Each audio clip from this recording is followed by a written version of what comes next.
Bollywood silver screen presenting phone booth. इस कहानी की शुरुआत में स्टुअर्ट नाम के एक आदमी को दिखाया जाता है जो न्यूयॉर्क सिटी में रहता है।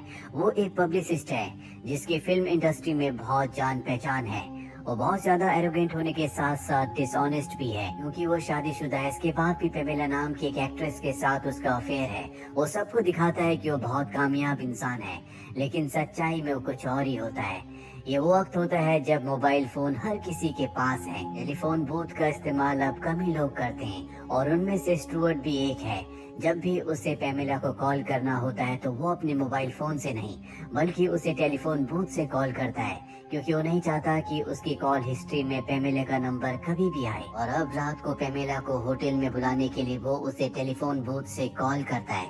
जब उसे कॉल कर रहा होता है तभी वहाँ पर एक पिज्जा डिलीवरी बॉय आता है। वो उसे पिज्जा बेचने की कोशिश करता है, जिससे स्टुअर्ट को गुस्सा आता है।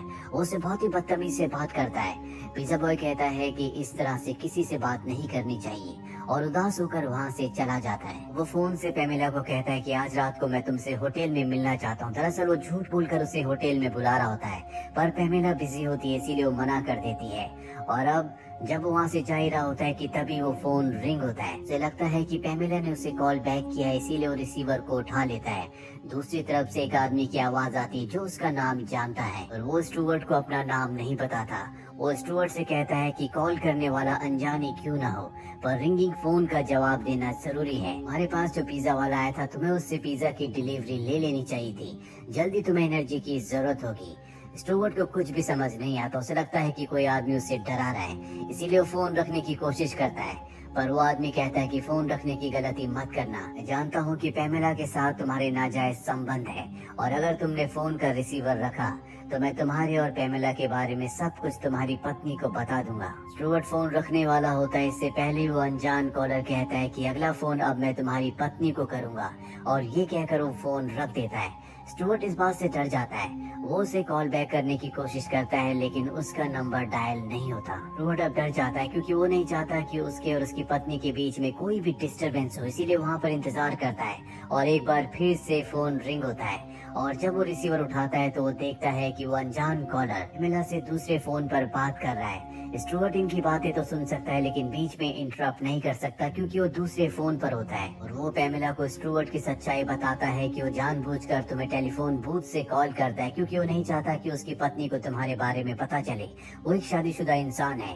साथ ही उसे ये भी बताता है कि वो किस तरह से उसका फायदा उठाना चाहता है, और इसके बाद वो फोन कट कर देता है। ये सारी बात सुनकर स्टुअर्ट परेशान हो जाता है, क्योंकि पेमेला को अपने प्यार के जाल में फंसाने के लिए उसने बहुत मेहनत की थी। और अब हमें उस अनजान कॉलर को दिखाया जाता है, जिसने न सिर्फ स्टुअर्ट पर नजर रखी होती है, बल्कि वो उसके हर एक कॉल को सुनता भी है। यानी कि वो किससे क्या बातें करता है, इसे सब कुछ पता है। स्टुअर्ट अब उस कॉलर को उल्टा सीधा कहना शुरू कर देता है। इस पर वो कॉलर कहता है कि इस तरह से कभी किसी से बात नहीं करनी चाहिए। ये वही लाइन होती है जो पिज्जा डिलीवरी बॉय ने उस वक्त स्टुअर्ट से कही थी, जब स्टुअर्ट ने उससे बदतमीजी से बात की थी। और अब अनजान कॉलर स्टुअर्ट से कहता है, मैं तुम्हारी पत्नी को तुम्हारा सारा सच बता दूंगा। स्टुअर्ट उससे रिक्वेस्ट करता है कि ऐसा मत करना, तुम ऐसा क्यों कर रहे हो। वो अनजान कॉलर कहता है कि मैं चाहता हूँ कि तुम अपनी पत्नी को सारा सच खुद बताओ, अपने गुनाहों को एक्सेप्ट करो। दरअसल ये कॉलर उन्हीं लोगों को सजा देता है जो दूसरों को धोखा देते हैं, दूसरों से बदतमीजी से बात करते हैं। स्टुअर्ट भी उन्हीं में से एक है। इससे पहले भी इस कॉलर ने 2 लोगों को मार दिया, क्योंकि वो भी अपने लोगों को चीट करते थे। साथ ही इस कॉलर ने जिस तरह से स्टुअर्ट को आखिरी मौका दिया है कि वो अपनी पत्नी को कॉल करके सब कुछ बताए, इस अनजान कॉलर ने उन्हें भी ये मौका दिया था, पर उन्होंने इसकी बात नहीं मानी।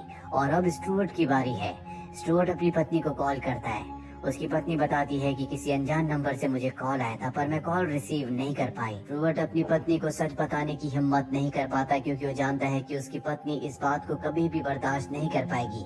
वो अपनी पत्नी से कहता है कि किसी भी अनजान नंबर से तुम्हें कॉल आए तो उस कॉल को रिसीव मत करना। वो अनजान कॉलर से बताता है कि मैं तुम्हें किसी भी दूरबीन से नहीं देख रहा, बल्कि गन की दूरबीन से देख रहा हूँ, और अगर तुमने फोन डिस्कनेक्ट किया तो मैं तुम्हें मार दूंगा। स्टुअर्ट को यकीन दिलाने के लिए टेलीफोन बूथ के बाहर जो इलेक्ट्रॉनिक रोबोट होता है वो उसे शूट करता है। और अब स्टुअर्ट पूरी तरह से डर चुका है। वो जानता है कि ये अनजान कॉलर बहुत ही खतरनाक है और कभी भी उसे मार सकता है, इसीलिए वो टेलीफोन बूथ को नहीं छोड़ सकता। वहीं बाहर हमें दो लड़कियों को दिखाया जाता है जो उसे टेलीफोन बूथ से बाहर आने के लिए कहती हैं, क्योंकि उन्हें जरूरी कॉल करना होता है। लेकिन यहाँ पर स्टुअर्ट की मजबूरी है कि वो टेलीफोन के रिसीवर को नहीं रख सकता, इसीलिए बहुत ही बदतमीजी से वो उन्हें वहाँ से जाने के लिए कहता है, जिस तरह का उसका नेचर होता है। वो लड़की वहाँ से चली जाती है, पर कुछ ही देर बाद वो अपने साथी को वहाँ पर लाती है और वो साथी स्टुअर्ट को बाहर निकलने के लिए कहता है। स्टुअर्ट बाहर निकलने से मना कर देता है, हालांकि वो पोलाइटली उससे बोल रहा था, लेकिन जब स्टुअर्ट मना करता है तो टेलीफोन बूथ को धकेलने लगता है। साथ ही पंच मारकर वो उसके ग्लास को क्रैक कर देता है। स्टुअर्ट टेलीफोन बूथ के अंदर पूरी तरह से परेशान है, क्योंकि ना तो वो बाहर आ सकता है और ना ही वो टेलीफोन रिसीवर को रख सकता है। और तभी वो अनजान कॉलर स्टुअर्ट से कहता है, क्या तुम्हें मदद की जरूरत है? स्टुअर्ट कहता है कि हाँ। और तभी वो अनजान कॉलर उस आदमी को जो बाहर से टेलीफोन बूथ को धकेल रहा होता है उसे गोली मार देता है, जिससे उसकी मृत्यु हो जाती है। दरअसल उस अनजान कॉलर की राइफल पर साइलेंसर लगा है, इसीलिए किसी को नहीं पता कि गोली कहां से आई थी। स्टुअर्ट उसकी मौत से पूरी तरह से घबरा जाता है।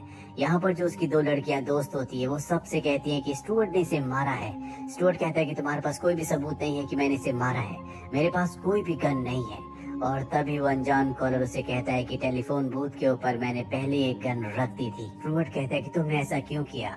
वो कहता है कि अगर तुमने उनसे अच्छे से बात की होती तो मैं तुम्हें नहीं फंसाता। तुम हमेशा दूसरों से बदतमीजी से बात करते हो, साथ ही तुम्हारी पत्नी जो तुमसे बहुत प्यार करती है उसे चीट करते हो।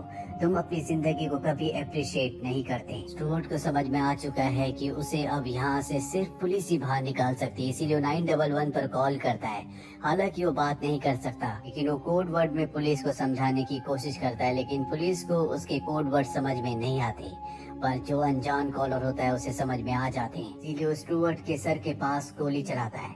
और अब टेलीफोन बूथ के बाहर पुलिस इंस्पेक्टर भी आ जाते हैं, वो उसे बाहर आने के लिए कहते हैं, लेकिन स्टुअर्ट कहता है कि मैं अपने साइकाइट्रिस्ट से बात कर रहा हूँ।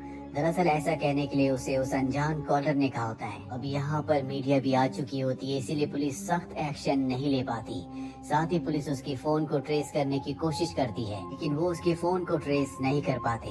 अब यहाँ पर स्टुअर्ट की पत्नी भी आ जाती है, क्योंकि उसने न्यूज में देख लिया होता है कि टेलीफोन बूथ में क्या हो रहा है, और वो स्टुअर्ट को बाहर आने के लिए कहती है, लेकिन स्टुअर्ट बाहर नहीं आ सकता। वो अनजान कॉलर स्टुअर्ट से कहता है कि अगर तुमने सबके सामने अपनी पत्नी को पैमेला के बारे में सच्चाई बता दी तो मैं तुम्हें यहाँ से जाने दूंगा। स्टुअर्ट समझ चुका है कि अब उसके पास कोई भी रास्ता नहीं है, इसीलिए सबके सामने कैली को अपनी पूरी की पूरी बेवफाई की सच्चाई बता देता है कि किस तरह से वो उसे चीट करता है। लेकिन अब वो अनजान कॉलर उसे जिंदा छोड़ने का इरादा बदल चुका है।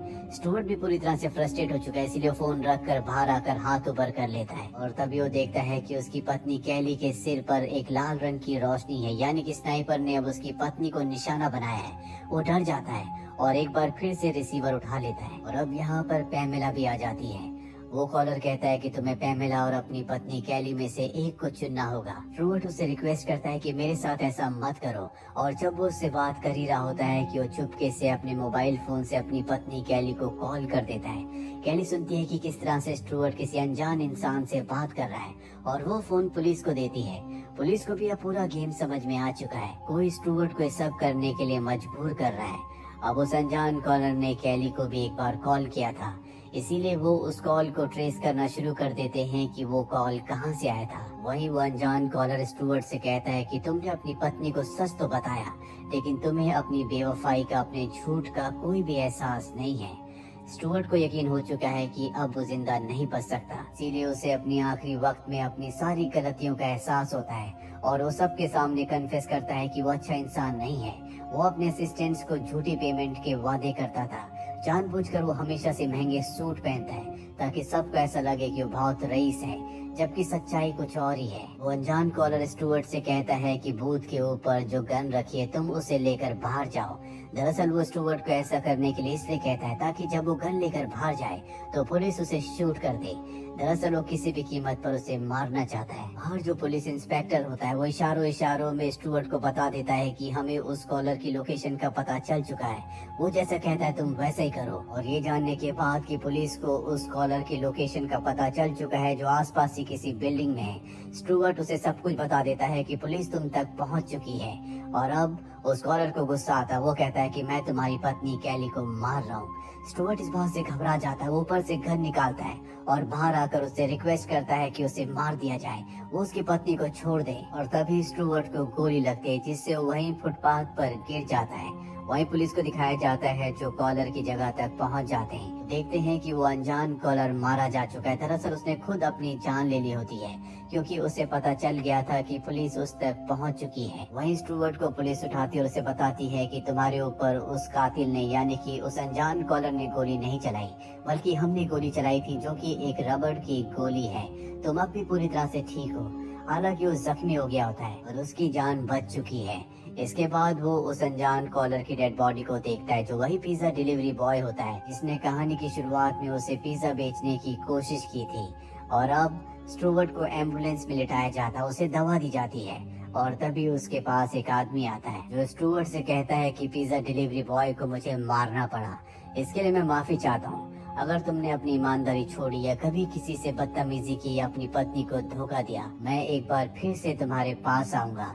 और इसके बाद वो वहाँ से जाने लगता है। उसके पास एक बहुत बड़ा सूटकेस होता है, जिस सूटकेस को देखकर साफ साफ पता चलता है कि उसके अंदर गन है।